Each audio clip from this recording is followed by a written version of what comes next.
We're in part 2 of our Heart for the House series. I'm honored to get the opportunity to share with you tonight. And man, this is a series that I believe in wholeheartedly.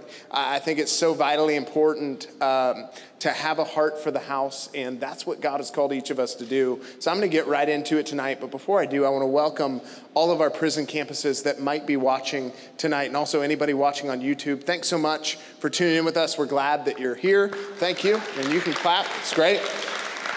Great to be with family in the house tonight. And we're going to have a good night. How many of you believe that tonight? That we're going to have a good night? All right. So I want you to write down, I'm going to speak to you from the title, Embrace Your Place. Embrace your place. Turn with me to 1 Peter. We're going to look at 1 Peter chapter 4 and verse 10. 1 Peter chapter 4 and verse 10. And it says this, it says, each of you should use whatever gift you've received to serve others as faithful stewards of God's grace in its various forms. And I love this verse because what it's telling us here is that each one of us, we have a gift. And that gift is an expression of God's grace. What does that mean? God's grace in its various forms. It means God's grace in my life looks different than it does in your life. And the person next to you, God's grace in their life looks different than it does in your life. The grace gift on your life is your gift and your gift alone. Isn't that amazing that God uniquely designed us and created us, each with our own unique personality, each with our own unique giftings, and he did it so that we could come and serve each other with those gifts, so that we could come and serve other people with those gifts. So here's what that tells us, that everybody in here, if you have a pulse, which some of you are questioning right now, if you have a pulse, then you have a gift. And that tells me that if you have a pulse, that you have a place in the house of God. Because God's given you that gift not so you can sit on the sidelines of church and watch everybody else doing their thing. God's given you that gift so that you could get in the game and do something with the gift that he's given you. Can I tell you that what we're called to do here at the U, what we're called to do here at Faith Family Church, we need you to understand in this season the gift that you have, the grace of God in your life, and bring that gift ready to serve, because there is something that you bring to the table that you and only you can bring to the table. There is something that you have that God's placed within you that we need to fulfill the vision. Why? Because we believe that if you're in this room, that God's placed you here. And we believe that if God's placed you here, that he's purposed you here. And that if God's purposed you here, that he's called you to be planted here. The Bible says, whoever's planted in the house of the Lord, their life will flourish in the courts of our God. And I believe wholeheartedly that if you'll recognize the gift that God gave you, and you'll come and say, here's what I have to bring to the table, and I'm ready to just serve with it, that God will not only use that gift, but you'll be planted. That's what it looks like to be planted, is to actually be involved in actually serving and actually doing something with your gift. You'll be planted, and as you're planted, what happens with someone who's planted? They grow. What do planted things do? They grow. You'll grow. When you bring your gift, the result of you bringing your gift is growth. And I believe wholeheartedly that God has called each and every one of us in this room to bring our gift to serve and to grow. To bring our gift to serve and to grow. I want to share with you tonight 3 things that I believe that God has called us to embrace when it comes to embracing our place. Because here's the deal. We all have a gift. We all have a grace, and we all have a place. And in order to embrace your place, I believe that you need to embrace these 3 things. I'm going to go pretty quickly tonight. The first thing that I believe he's called us to embrace is embrace commitment. Embrace commitment. And this commitment, this looks like the place that God's called you to serve. See, some of you, you're great at being a greeter. You've always got a smile on your face. You're excited about life. Have you ever met one of those people that it's like whatever they had, I'll have 2? Was it Nitro Brew? Was it Red Bull? What was it? I don't know, but give me some of that. You know what I'm saying? They're like, yes! Like they're excited. Do you know what I mean? Nobody? Okay. They're excited about their life. They got a big smile on their face. They're like excited to see everybody. They're like bubbly as can be. And they're like slapping high fives and they've got energy for days. And maybe their gift is making people feel welcome when they come in. And then there's other people who are just a little bit more reserved maybe, and they just are good with ushering and passing a bucket and doing things behind the scenes. That's more my personality, actually, believe it or not. Is just passing a bucket, doing something behind the scenes. And then you have people like that are great with just hospitality and great with just making people feel at home. And maybe those are the people on your welcome. You see how everybody has a different, unique piece and part that they play, but together those different parts make up the whole, and we couldn't do it without any of them. Then you have people up here that sing, and sometimes we make these gifts way more than the gifts that are out there, but honestly, God looks at it as all the same, willingness and obedience and stewarding well the gift that he's given you, but they sing and they play instruments. Thank God that we have people that can sing and they can play instruments, because I guarantee you, if I were to sing, you all would run out of here as fast as you can. You'd be like, the Bible says to make a joyful noise, and this ain't even scriptural. So everybody has something to bring to the table. Everybody has a grace, and everybody has a place. Look at your neighbor tonight and say, everybody has a grace. You have a grace. And you have a place. The first thing is commitment. Embracing commitment. This is the place. And this is simply a commitment to serve. And I love this quote about commitment. It's one of my favorite quotes. It says, commitment means staying loyal to what you said you were going to do long after the mood you set it in has left you. Commitment is staying loyal to what you said you would do long after the feeling has left you. See, I believe this wholeheartedly, that being planted, being committed, being fully in, being all in, being committed, whatever you want to say, being committed, it's a faith thing. Because I've seen a lot of people, here's the deal, I've been doing ministry for a while now, and I've seen a lot of people get excited in the moment and have the feeling of the moment that they're like, yes, I'm in. I'm all in. Let's do this. But then as the test of time goes, commitment is a faith thing. It's not a feeling thing. So as the test of time goes, the feeling wears off, and so does the commitment. But I believe that God's called us to live a life of faith. I believe that the Bible says that the just shall live by faith. So that means that everything that we do is by faith. And so sometimes, despite how you feel, you stay committed. Why? Because it's a faith walk. It has nothing to do with feelings. In fact, I've found that people that are moved by their feelings and they get excited in the moment and they commit in the moment based on a feeling, they usually fall off. And they're usually the ones that are potted in church, bouncing around. They're usually the ones that don't stick. But man, the people who are moved by faith, the people who make commitments and they say, man, even though I don't feel like it, even though I had a long day, I'm supposed to show up to serve at 6:15. I'm going to be there at 6:15. I'm supposed to show up to serve at 8:45. I'm going to be there at 8:45. I'm going to do everything I can. I'm going to make sure that I mark everything else off my calendar, and I'm going to make it a priority. Why? Because I made a commitment, and if Jesus said, I'm building my church and the gates of hell won't prevail against it, if Jesus is committing to building his church, then I want to be committed to building what Jesus is building, because if he died for me, then man, I will live all out for him. My commitment is based on my faith. It is not based on how I feel, because feelings, they're fleeting, but faith is forever. Feelings are fleeting. Feelings will always mislead you. And that's why you'll see some people, they're serving in the house is like, it's like a roller coaster ride. It's like, man, they were really good for these 2 months, and wow, they haven't been here for a little bit. And they were really good for these 2, and wow, they weren't here. And it's just like, why? Because they're going off of feelings. They're going off of circumstances. They're going off of, well, it's just not the right season. No. If this is truly a priority, you make time for what's most important to you.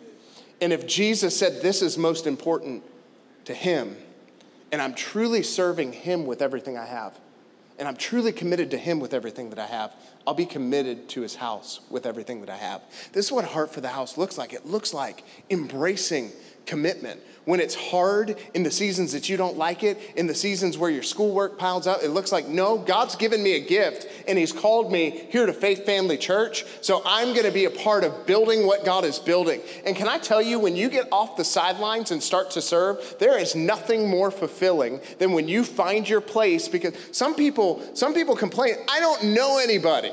I don't really meet anybody. I come in, I leave, and I don't meet anyone. Like nobody, I don't have any connections.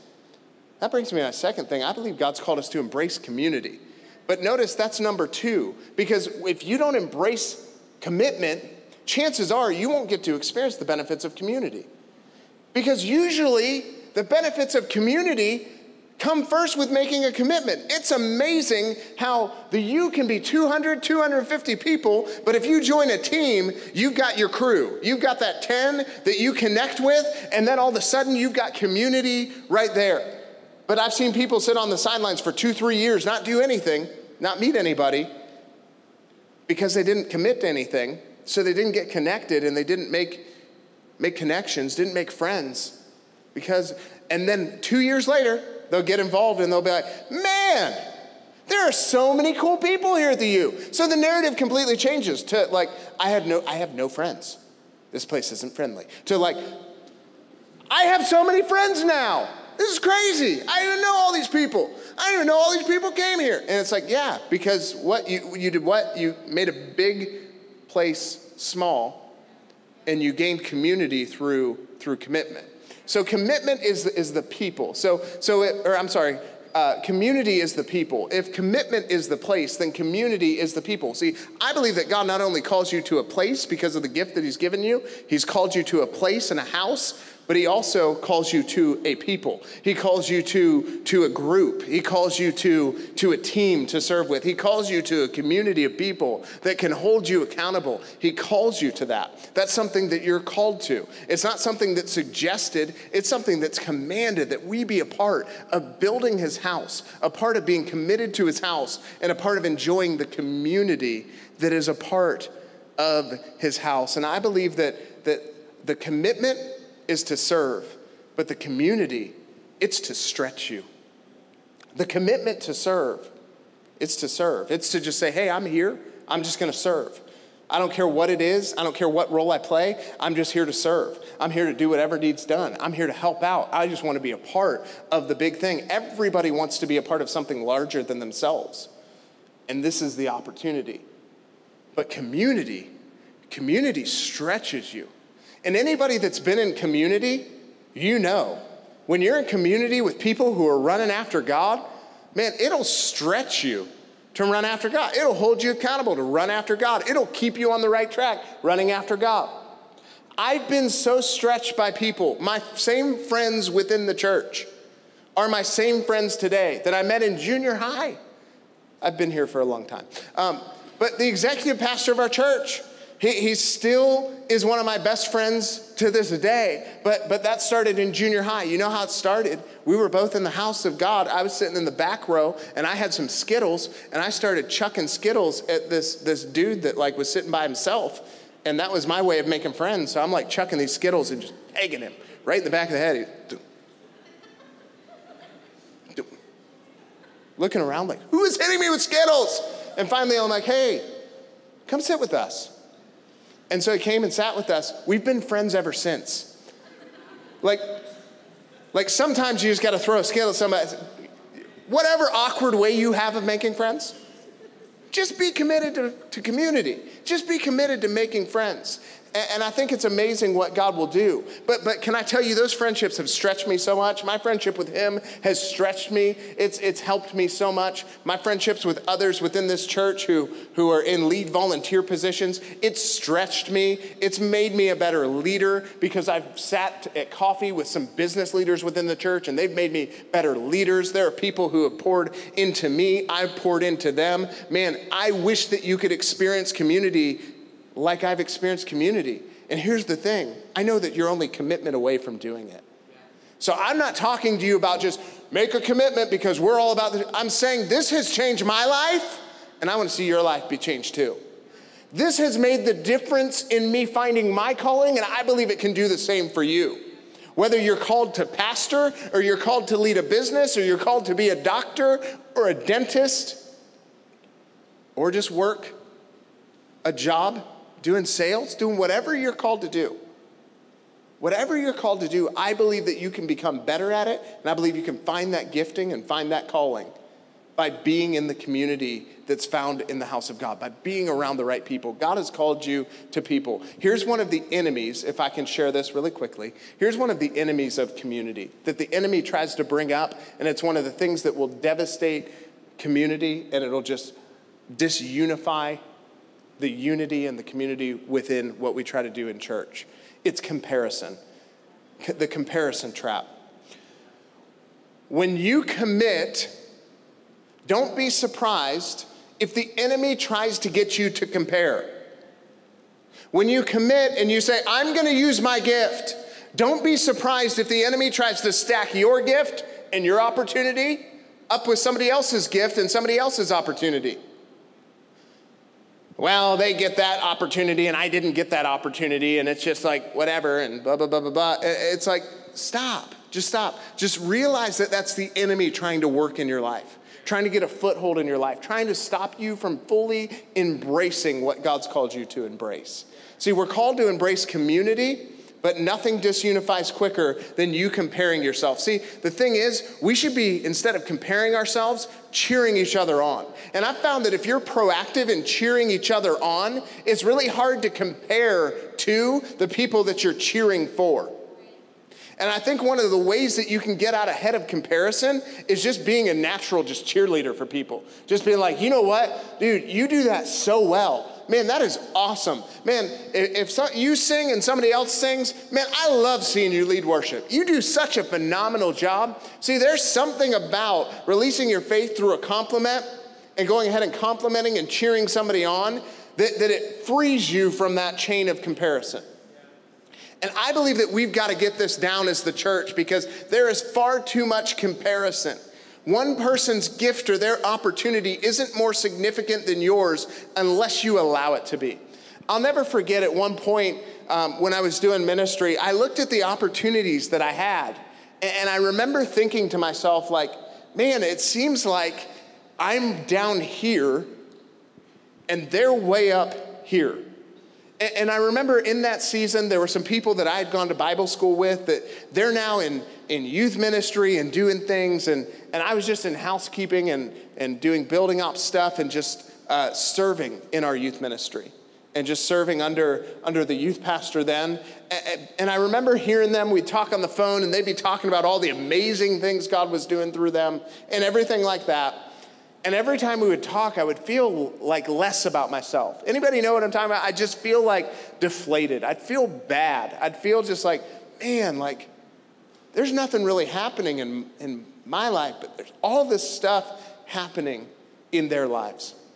And I remember God dealing with me in that moment and saying, the only person who can devalue the opportunity and the place that I've given you is you. The only way that it cannot hold significance is if you choose it to not have significance. But if you start to see it the way that I see it, you'll never treat it as unimportant or insignificant. Because you're looking at it as one of them's down here and one of them is up here. But I'm looking at it across the board for all of the people who are serving me, all of my servants. It's just willingness and it's obedience and it's a level playing field. See, we have to get more spiritual minded with this, because if we're not more spiritually minded when it comes to serving, the enemy will pull us out and we won't stick. We won't stick to it. We'll shrink back from what we're truly called to do because we'll constantly devalue the opportunities, overlook the opportunities of today, looking longingly at somebody else's opportunity or somebody else's season as if it's more significant than ours. It's one of the biggest traps that the enemy tries to put in front of us. Because the enemy does not want you to discover that you have a gift that is unique to you and that God's called you to be content with that gift, that God's called you to use that gift, and God's called you to enjoy community with other people that have gifts that might look different than yours, but different doesn't mean better. The only person who can devalue your difference is you. That's the only person. But you need to make a decision. I'm going to serve God with my whole heart, and I'm just going to be willing and obedient. I'm not going to look around to compare myself. I'm going to look around as a leader. Take a leadership mindset. I'm going to look around for what I can call out in other people. What can I call out? See, when you're calling things out, when you're cheering people on, truly, from your heart, when your heart is right, when your heart is humble, and you're calling people out on the good things they do, and you're cheering them on, you're going to find it hard to compare yourself to them. The third thing is simply this: correction. And correction is the progress. So we had community, which is the people. We had the commitment, which is the place. Now we have correction. It's the progress. See, I believe that God calls us all to progress when we're planted in the house, but few people see the progress because they reject the correction. Few people see progress because they reject the correction. What do I mean by that?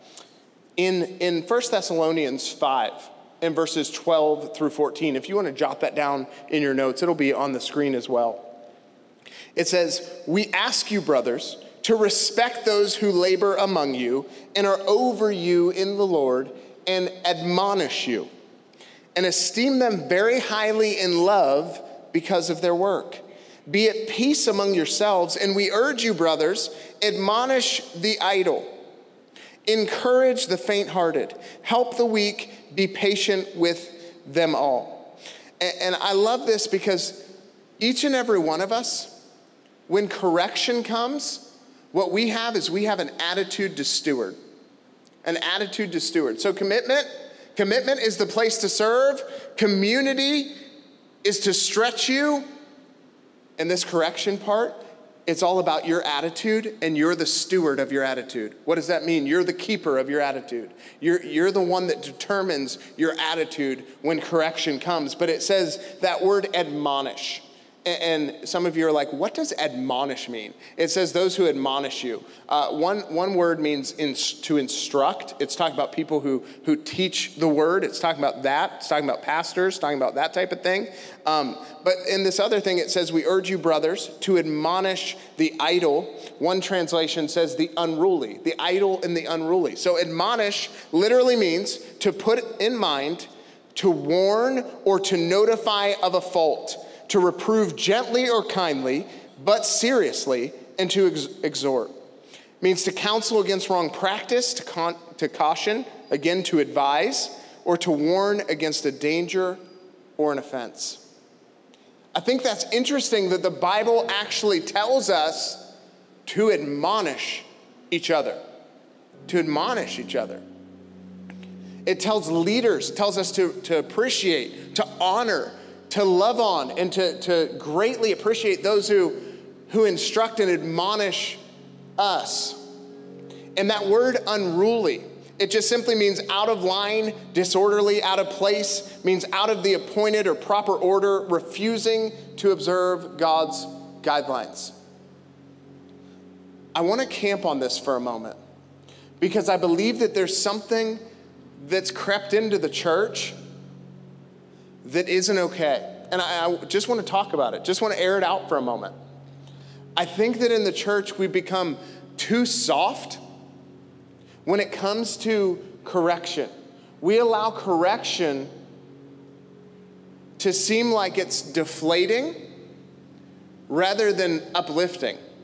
Anytime we live in a society today that says, you can't tell me anything that I don't already know. We live in a society today that says, live your truth. And I just want to speak to this for a moment. If you're living your truth and it doesn't line up with the truth, then you have a problem. And so with correction, here's the deal. It should be gentle, but it should be serious.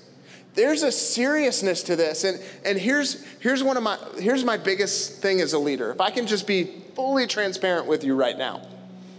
I want every person that attends the U, that attends Faith Family, I want them to experience God's best for their lives. So the reason, anytime I've ever corrected anybody, anytime I've ever had to say anything to anybody, the reason is always because I want to see them go to another level, and I want to see them experience God's best in their lives.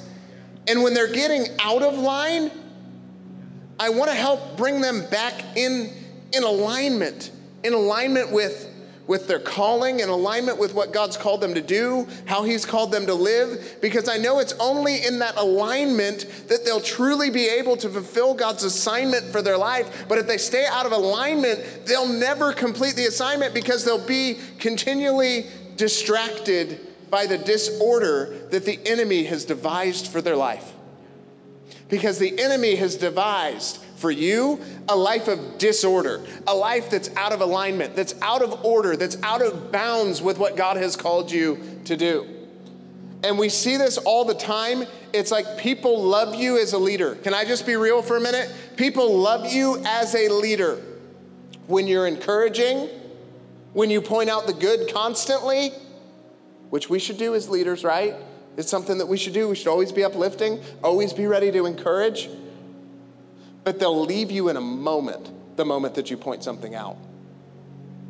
I've found this to be true, that people will serve wholeheartedly in the house until you have to address something that brings them back in alignment. And then all of a sudden they're trying to control how I live my life. Man, only God can judge me. No, it's telling us right here that we should admonish one another, and that there should be leaders in the church that can admonish and instruct us, that can say, hey, you've gotten out of line. Hey, you need to make a correction here. Hey, you need to get that out of your life right now, because that is in your life to destroy your life and derail your life and destruct your life. But God has destiny for you on the other side of your decision to leave that behind. But too often we get angry. We get mad. Who are you to tell me? So somebody tries to tell us something honestly, and we start all of a sudden looking like, yeah, well, you got a big zit on your face, and you got this, and you got that. And we start literally finding everything that's wrong with them because they just literally came to us and tried to correct us on one little thing, one little tweak. I've seen this happen time and time again, and I'm not trying to make it a joke tonight or be too hard, but please understand my heart. Man, open yourself up to correction. Open yourself up to instruction. Open yourself up to when you get off track. Here's the thing I found. I've seen people be passionate about God, passionate about his house, fully planted. Man, they've got giftings galore. They're great leaders. They're great. And all of a sudden they hit a rough patch. Like they're in that honeymoon phase of serving. And then all of a sudden they hit that rough patch and they start going the opposite way. And somebody goes to pull them back in and say, hey, you're out of line, come back. You gotta adjust this, man. You gotta get this right. And all of a sudden they're mad, they're resistant, they start to isolate themselves, they're nowhere to be found. Why? Because somebody said something to correct them.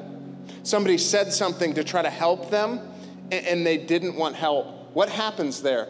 They became hard-hearted.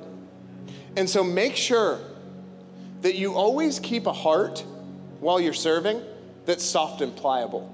Make sure that within you, that you always maintain a teachable spirit, because a teachable spirit will take you further than talent ever will. A teachable spirit is the type of humility that God is looking for when he says that he resists the proud, but he gives more grace to the humble. I don't know about you, but I need more of his grace to operate in what he's called me to do. I need his grace every day. And so I want to have a teachable spirit. I want to humble myself. I want to be the type of person that somebody can come tell me what's wrong about me, and I don't attack them because they came to me about something, but I look introspectively and I say, God, search me. If this is something that I search myself, and I ask God, is this something that's legit, that I need to check out, that I need to do? And guess what? 9 times out of 10, even with me, It is. It's something I need to adjust because I found this Christian life, this life of embracing your place, it has everything to do with continually making adjustments and continually pivoting in one season to the next, making sure that you don't have pride and other things in your life that can hinder you and hold you back from what he's called you to do. I love it in Proverbs 13, verse 18. It says, if you ignore criticism, this is talking about constructive criticism. This is talking about correction. It says you'll end in poverty and disgrace. But if you accept correction, you will be honored. I love that because God honors those people who honor him and who honor his people and who honor his word. God will always honor you. The right decisions, they always lead to the right destination. God will honor you if you accept correction, if you have a teachable spirit. And I believe it's through correction, and I want you to write these few things down. It's through correction that God prunes you. He prunes you. What does he prune you of? He prunes you of things like pride and other things that would hold you back from his purpose for your life. He prepares you. It's through correction that God prepares you. Prepares you for what? It's preparation for your next season. What's going on right now, that process of correction, it's preparing you. It's making you better so that you can fulfill what he's called you to do. And it's through correction that God protects you. He protects you from the pitfalls that will happen if you don't get back on course. That's why I love that it says, admonish each other. Man, in groups, I believe that it shouldn't just be a circle. There have been times where I've sat in circles with groups of people, even leaders, and I thought like, man, I feel like I can't be honest because I feel like they won't be able to handle if I'm honest. But what would happen? What kind of church would we be if we could sit in a group with each other and we could not only encourage and say the nice things, but we could get real and say, hey man, like we love you, but like this has been going on and we just wanted to talk with you about it. We're here for you. We care. We're gonna lock arm in arm with you. But man, can we make this change, and can we pray that by God's grace you're gonna make this change, and then are we able to hold you accountable? And what would happen if you actually identified it? If you actually identified it within yourself? Because the Bible says, if judgment doesn't begin in the house of the Lord, how will the outsider know?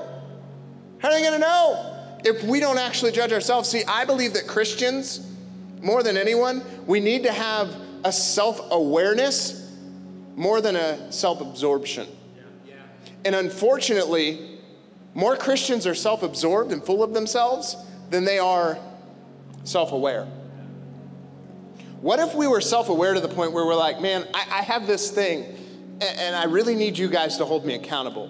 I've been struggling, even if it's devotion. I've been struggling doing my devotions, and I need some people to hold me accountable in this season. I've been struggling with sleeping with my girlfriend. I need you guys to hold me accountable. I need to start dating in groups. I need to do something differently because this is trying to derail my life and the temptation is strong. But are we willing to get real enough? Are we willing to have a teachable enough spirit? And on the flip side of that, are we able, as the people receiving this news, to be mature enough to say, I'm going to lock arms with you. I'm not going to point a finger, but I'm going to hold my hand out and say, man, I want to help you up out of that because I'm going to go through a season in my life where I'm going through a tough time and I'm going to need help out too, because we all are imperfect people serving a perfect God. It's by his grace that we stand. It's by his grace that we got in this thing. It's by his grace that we live the way that he's called us to. What if instead of pointing a finger, because I've seen that happen too much, somebody gets vulnerable and it's like, whoa, dude, I don't think I want them in my group anymore. I better tell the pastor. No. What if we had the heart that was like, no, here's my hand. Let me help you. Let me help you out of that. Man, if you ever run into a hard time where you're struggling, man, text me. Honestly, let me be your first call. I want to be that type of friend. I believe that's the type of church that God's called us to be, one that's committed to serve and committed to community, one that's committed to receiving correction with a teachable spirit so that he can prune us, so that he can go ahead and prepare us for what's next, and so that he can protect us from what the enemy is trying to do to devise against us and devastate our lives. What if we had teachable spirits? What if we were the type that's like, I need correction. I need feedback. I need it. What if you started to actually crave correction as much as you craved encouragement? What if you started to crave people telling you like what you could change as much as you crave the applause? You started to crave that, man, admonish me. Like, who uses that word? Admonish me, bro. Like, you know, nobody says that, but help me in this, instruct me in this, help me. Teach me how to be better than I was yesterday, because all of us, the goal for all of us is to embrace our place and to become more like Jesus every single day. Why? Because we are his church. We are his church. We're called to be planted in the house so that we can reflect the glory of the one who's called us. And the only way that we can do that is if we're growing. The only way that we can grow is if we're planted. I want to challenge you in here tonight. If you haven't been committed to a team, if you haven't been in community within a group, and if you haven't, maybe you're a leader in here, maybe you're a group leader, and you haven't been open, you've been too prideful to accept correction, I want to encourage you, because I believe we have all three in the room, and then I believe we have some that it's like, I'm all three, you know what I mean? But I know that one of those things pretty much speaks to every one of us in this room. I want you to search your own heart. Ask yourself, ask God, what is it in me? What do I need? What do I need to embrace to go to the next level in you? Because ultimately, you and I, that's what we're here for. We're here to embrace the place that he's given us and to live out the purpose that he's planned for our lives.